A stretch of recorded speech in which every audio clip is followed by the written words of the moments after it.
ಮಧ್ಯಪ್ರಾಚ್ಯ ರಾಷ್ಟ್ರಗಳ ನಡುವೆ ಯುದ್ಧವಾಗ್ತಾ ಇರುವಂತಹ ಹಿನ್ನೆಲೆಯಲ್ಲಿ ಬೀದರ್ನ ವಿಶ್ವವಿಖ್ಯಾತ ಬಿದ್ರಿ ಕಲಾಕೃತಿ ರಫ್ತಿಗೆ ಯುದ್ಧಾಘಾತ ಎದುರಾಗಿದೆ.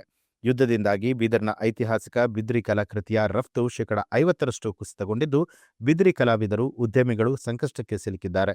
ಈ ಕುರಿತು ಸುದ್ದಿಗಾರರೊಂದಿಗೆ ಮಾತನಾಡಿದಂತಹ ಬಿದ್ರಿ ರಫ್ತು ಉದ್ಯಮಿ ಮೊಹಮ್ಮದ್ ಸಲೀಂ, ಬೀದರ್ನ ಬಿದ್ರಿ ಕಲಾಕೃತಿಗಳಿಗೆ ದೇಶ ವಿದೇಶದಲ್ಲಿ ಭಾರಿ ಡಿಮ್ಯಾಂಡ್ ಇದೆ.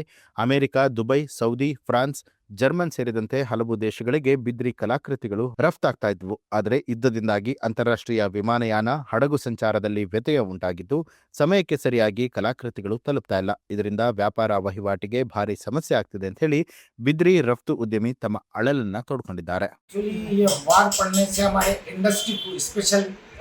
हमारे बिद्री इंडस्ट्री को तो बहुत बड़ा फर्क पड़ा, उसके साथ साथ Indian art and craft industry को बहुत बड़ा फर्क पड़ गया, क्योंकि ये हमारा जो काम है थोड़ा ज़्यादा एक्सपेंसिव है, क्योंकि सिल्वर इसमें इनले होता है, सिल्वर भी कॉस्टली है, तो इंडिया में कम और यूरोप और अमेरिका में बहुत ज़्यादा चलता है।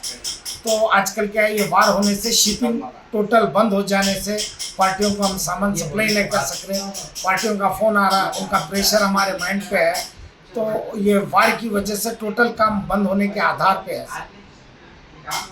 हाँ, एक्चुअली सर हमारा जो बिद्री का जो एक्सपोर्ट है वो France, Germany, Australia, US, UAE ये कंट्रीज को रेगुलर जाता था सर, और वार की वजह से क्या है, टोटल हेल्डअप होने से किसी भी कंट्री को, इंडिया के आउट ऑफ इंडिया सामान बाहर जा नहीं सक रहा।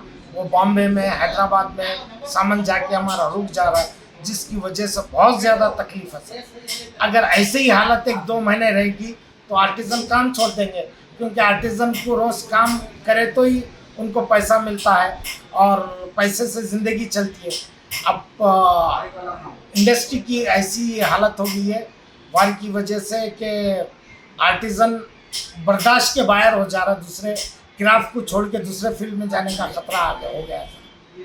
तो लिहाजा ये वार अगर रुक गया तो फिर काम हो सकता है चालू हो जाएगा सर। सरकार को मैं यही बोलना चाहूँगा कि सर एक तो इस आर्ट एंड क्राफ्ट इंडस्ट्री को सेव कीजिए, आर्टिज़नों की सपोर्ट कीजिए। हालात जो बदल रहे हैं दुनिया में, जो क्योंकि हमारे इंडिया से बहुत ज़्यादा एक्सपोर्ट होता था सर, ये क्राफ्ट का आइटम वो बंद हो गया, इसके लिए क्या तो भी रास्ता निकाले।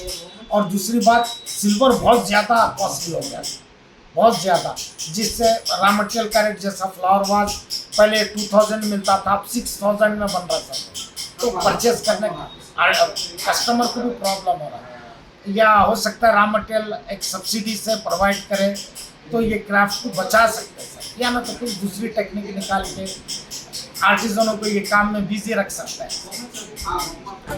ನ್ಯೂಸ್ ಅಲರ್ಟ್ ನಿಮ್ಮಿಂದ ನಿಮಗಾಗಿ.